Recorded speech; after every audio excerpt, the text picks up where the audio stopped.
Today, we're going to dive into a pretty fascinating and frankly counterintuitive take on health and spirituality. I want you to try and forget everything you've ever heard about exercise always being good for you, because we're about to explore a 20th century text that gives a pretty serious warning against some of the very practices so many of us do today. It really challenges us to rethink what it actually means to be healthy. Right off the bat, the author does not mess around. This one sentence, it just sets the entire stage. It's not a suggestion, it's a definite opposition. And right away, you have to ask yourself, what exactly do they consider irresponsible? So, what this really boils down to is a direct challenge to a belief most of us just take for granted that things like yoga are inherently universally good for anyone who decides to give them a try. Now, I know exactly what you're thinking. Come on, these are ancient traditions, right? They've been practiced for centuries. How on earth could they be dangerous? It's the first thing that comes to mind, and believe me, our author has a very, very specific answer.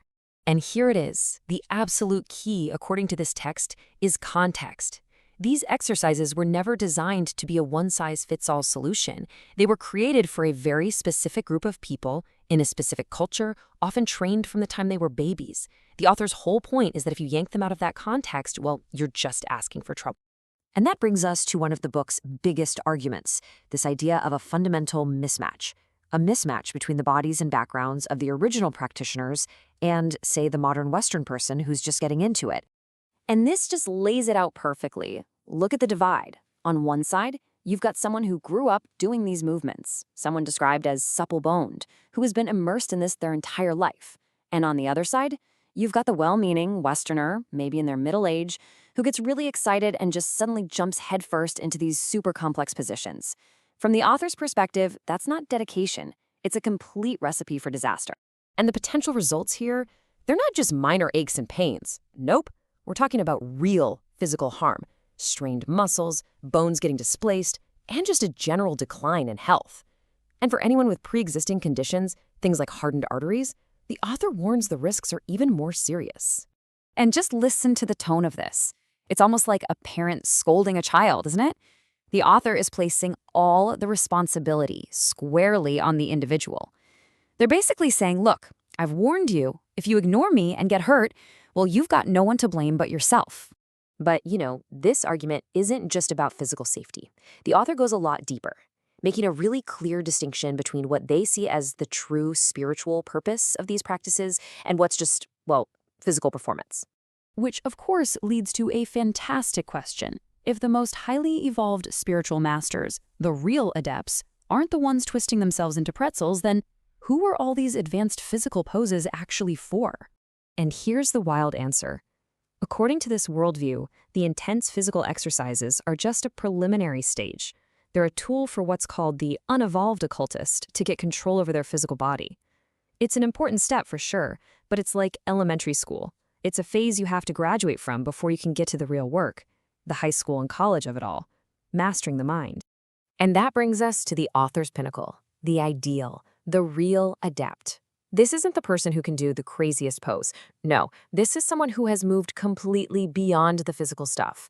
Their gym, their training ground is no longer the yoga mat. It's the mind itself. The contrast here is just so stark. The real adept's primary goal is mind discipline. It's all internal, and they give zero public demonstrations. Then you have the street performer, whose goal is just making a living by doing physical contortions for a crowd, an act that this text dismisses as having, and I quote, little spirituality, perhaps. I mean, you can't get much clearer than this. This quote really drives the point home. It is a direct, no-fluff statement. In this view, if you ever meet a truly advanced, highly trained spiritual master, they won't be doing these exercises. Why? Because they simply don't need them anymore. Okay, so after all of these dire warnings and deep distinctions, what's the final verdict? What is a regular person supposed to do with all this information? Well, thankfully, the author gives a very clear, very specific prescription for what they consider safe practice. First, let's just quickly recap the biggest dangers we're talking about. On the purely physical level, it's something like getting a crick in your back. But on the, let's say, esoteric level, the warning is way more severe. It's the danger of accidentally awakening these incredibly powerful internal energies, like the Kundalini, and then having absolutely no clue how to manage or control them. So here's the author's recommended plan. It's a simple 3-step process. First up, Avoid the strenuous stuff, the contortions, especially if you're over 20 and haven't been doing this forever. Second, do the simple, mild things, gentle neck movements, breathing exercises. And finally, if you absolutely feel you have to go further, then you must seek out, in their words, a really genuine Eastern-trained supervisor to make sure you're doing it safely. When you get right down to it, the reason for all these tough warnings seems to come from this one core belief. The spiritual path is supposed to be a joyous one. It shouldn't be a miserable experience, complicated by what the author bluntly calls stupid things that can lead to real physical and spiritual pain. And all of this leaves us with a really big question to chew on, doesn't it?